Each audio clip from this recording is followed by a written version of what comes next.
Pangarap. Isang salita na may 8 letra. Isang salita na hinahangad ng bawat isa. Isang salita na nagawa ng mapasakamay ng iba. At isang salita na katuwang ng salitang kaya ko ba? Kasi lahat ng tao sa mundo may kanya-kanyang pangarap na gustong abutin. Mahawakan yung mga bagay na palaging laman ng hiling. Maranasan yung sitwasyon na anumang gustuhin, kaya mo nang bilhin. At higit sa lahat, maging ikaw yung pangarap mong maging. Kasi ako, simple lang yung pangarap ko ngayon. Magkaroon ng 10 milyon. Siguro okay na yan.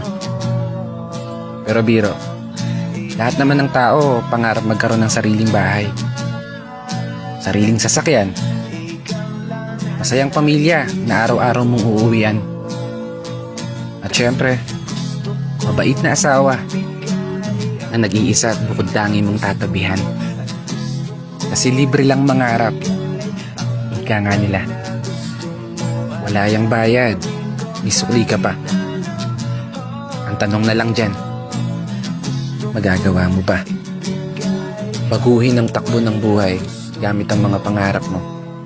Magtiwala ka lang sa kakayahan na tinataglay mo. At higit sa lahat, maniwala ka lang na kaya mo. Balang araw magugulat ka na lang. Wala ka nang binabayarang utang kada kinsenas katapusan.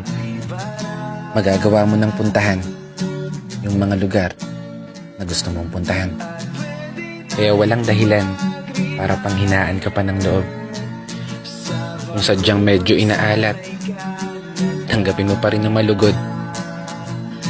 Tandaan mo lang palagi, nandyan si Lord, isang masugid mong tagapanood, na laging magpapaalala sa'yo na pagkatapos ng hirap, ginhawa na ang kasunod. Kaya isang pagpupugay para sa lahat ng mga kapatid ng motorista na patuloy sumasabay sa hamon ng buhay. Mangarap lang tayo ng mangarap. Ilang araw tayo naman na magtatagumpay. This is your brother Matt for today's video.